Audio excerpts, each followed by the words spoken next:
It never works when you're ready for it.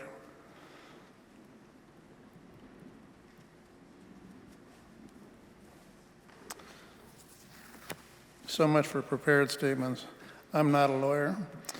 Robert was my very dear friend for about 50 years, from when he moved back from the East Coast.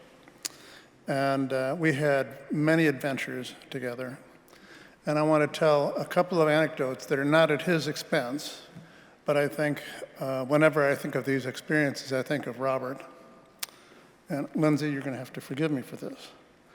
But when we both sort of separated for a number of years and were raising our little children, and then finally he and Reiko and Mari and Lindsay came up to Kingston, Washington, where I live, and we got reacquainted. And we were sitting at dinner one night, and I, as most parents, said to the children, I said, if you don't finish your dinner, you don't get dessert. Do you remember this? Lindsay stood up and she said, oh no, the box is empty. And she pointed right here to her stomach. She said, the dessert box is always empty. And that was the character of being with the Lane family. And I loved it, and I was the richer for it. Many years later, Robert and I were at a photographic rendezvous down in Carmel, and he was an insatiable photographer, as you probably know. And Al Weber, who was running the event, was taking ahead, a few years before, he'd been taking out a group of photography students to take pictures down at Moss Landing. And Imogen Cunningham was sort of sitting there, and a friend of all of theirs, and she thought she'd go along for the ride. And they go down to the pier, and Al stops everybody at the beginning. He says, now, please, when you go by this first cannery, just go on by, don't take any pictures. The guy there is, the manager is very unfriendly. It's kind of an ogre.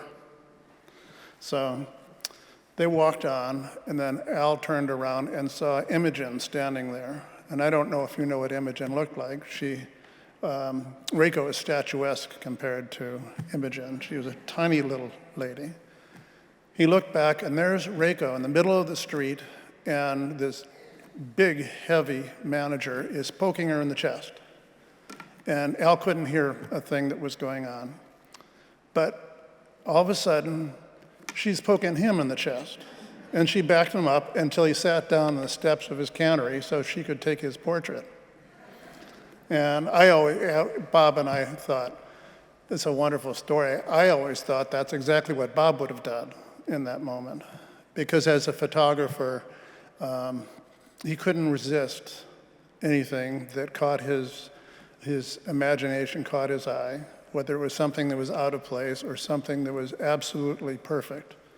And he took tens of thousands of pictures. And I think most of you have probably only seen one or two.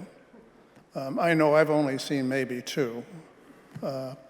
And I was at his house a few years ago, and he asked me to work on his computer so that he might edit some of the pictures to print them. And I think he had this ambition a number of times that he might start printing his pictures, but I don't think that he ever was going to. But on his desk, he had this box. It was about this big, about 6 inches square. And I opened it up, and there must have been 100 little SD cards that go in cameras. This was all of his pictures.